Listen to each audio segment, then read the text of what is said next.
ሙስሊም ሴቶች፣ ክርስቲያን ሴቶች ከትምህርት አንጻር ያላቸው ስፍራ ከቅዱስ ቁርአንና ከመጽሐፍ ቅዱስ። ሙስሊም ሴቶች ዕውቀታቸውና የመማር ዕድላቸውን በሚመለከት ነቢዩ መሐመድ ሰለላሁ ዐለይሂ ወሰለም እንዲህ ብለዋል። ዕውቀትን መፈለግ ለሙስሊም ሁሉ ለወንድም ሆነ ለሴት ግዴታ ነው። በሐይቂ የተዘገበ ነው።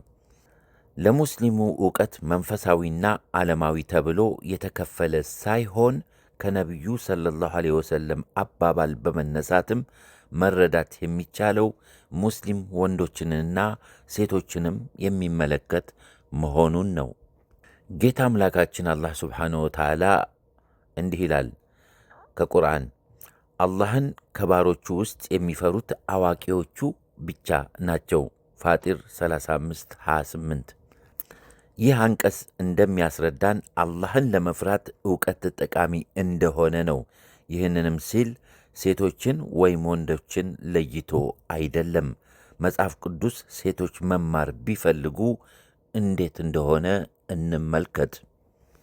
ሴቶች በማኅበር ዝም ይበሉ፣ ሕግም ደግሞ እንደሚል እንዲገዙ እንጂ እንዲናገሩ አልተፈቀደላቸውምና ለሴት በማኅበር መካከል መናገር ነውር ነውና፣ ምንም ሊማሩ ቢወዱ በቤታቸው ባሎቻቸውን ይጠይቁ። ወደ ቆሮንጦስ ሰዎች 1:14 ከ34 እስከ 35። ምንም እንኳ ሴት ከባሏ ትምህርት ብትወስድ ችግር ባይኖረውም የባልየው የእውቀት ደረጃ ውስን ቢሆንስ ብለን እንጠይቃለን። እሺ፣ የሴት መብትስ እንዴት ነው? መጽሐፍ ቅዱስ ላይ ምን እናገኛለን? ነገር ግን በወንድ ላይ ሥልጣን ያለው ክርስቶስ መሆኑን በሚስት ላይ ሥልጣን ያለው ባል መሆኑንና ይላል። ቀለል ባለ አማርኛ ትርጉም የ1980 እትም አንደኛ ቆሮንጦስ 11:3። በብዙ የክርስትና እምነት ተከታዮች ዘንድ ሴቶች ከወንዶች ጋር አንድ ነን የሚለውን መጽሐፍ ቅዱሳዊ አባባል እንደሆነ አድርገው ይረዱታል። እውነታው ግን ይህ አባባል ሰው ሠራሽ ሕግ እንጂ መጽሐፍ ቅዱሳዊ አባባል እንዳልሆነ ነው። ምክንያቱም ከላይ በተመለከተው የመጽሐፍ ቅዱስ አባባል ጋር ይቃረናልና።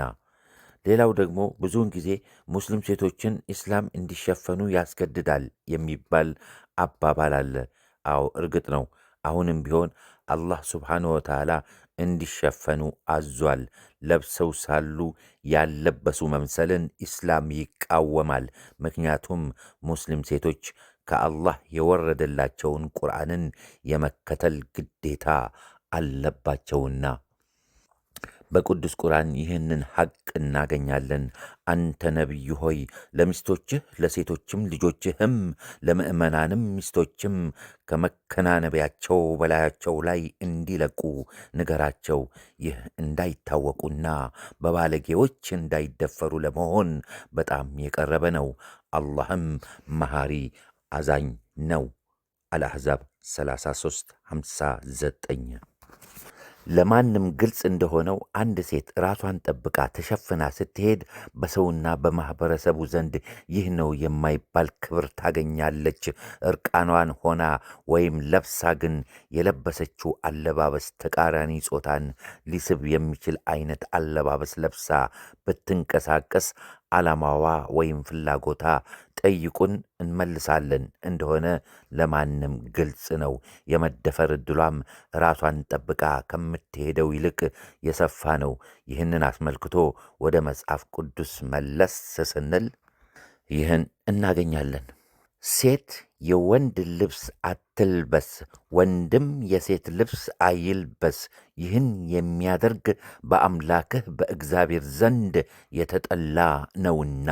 ኦሪት ዘዳግም 22:5። ለዚህ አንቀጽ ብዙ ክርስቲያኖች ዘንድ መልስ ለመስጠት ሲሞክሩ ይህ በሙሴ ዘመን የነበረ ሕግ ነው፣ ስለዚህ በእኛ ዘመን ልንተገብረው ግድ አይሆንብንም። ነገር ግን ይህ አባባል ትክክል ላለመሆኑ በሁለት አይነት መልኩ መመልከት እንችላለን። አንደኛ፣ በሙሴ ዘመን የነበረን ሕግ ማን ሻረው? ኢየሱስ በአንደበቱ ሕግን ለመሻር እንዳልመጣ ግልጽ አድርጓል። መጽሐፍ ቅዱስን ገለጥ አድርጋችሁ ይዩት። እኔ ሕግንና ነቢያትን ለመሻር የመጣሁ አይምሰላችሁ፣ ልፈጽም እንጂ ለመሻር አልመጣሁም። የማቴዎስ ወንጌል 5:17። ሁለተኛ ተሽሯል እንኳ እንዳንል በአዲስ ኪዳን ጳውሎስ ወደ ጢሞቴዎስ ሰዎች በጻፋቸው መልእክቶቹ እንዲህ ይላል፣ አዳምጡ። እንዲሁም ደግሞ ሴቶች በሚገባ ልብስ ከእፍረትና ራሳቸውን ከመግዛት ጋር ሰውነታቸውን ይሸልሙ፣ እግዚአብሔርን እንፈራለን ለሚሉት ሴቶች እንደሚገባ መልካም በማድረግ እንጂ በሹሩባና በወርቅ ወይም በዕንቁ ወይም ዋጋው እጅግ በከበረ ልብስ አይሸለሙ ይላል። ወደ ጢሞቴዎስ አንደኛ 2:9-11። ሌላ ተጨማሪ አንድ ጥቅስ ልጨምርላችሁ። በመጽሐፍ ቅዱስ ላይ ራሷን ሳትሸፍን የምትጸልይ ወይም ትንቢት የምትናገር ሴት ሁሉ ራሷን ታዋርዳለች፣ እንደ ተላጨች ያህል አንድ ነውና። ወደ ቆሮንጦስ ሰዎች አንደኛ 11:5-6 ይቀጥላል። ምዕራፍ 2 አለን። ወሰላሙ አለይኩም ወረሕመቱላሂ ወበረካቱሁ።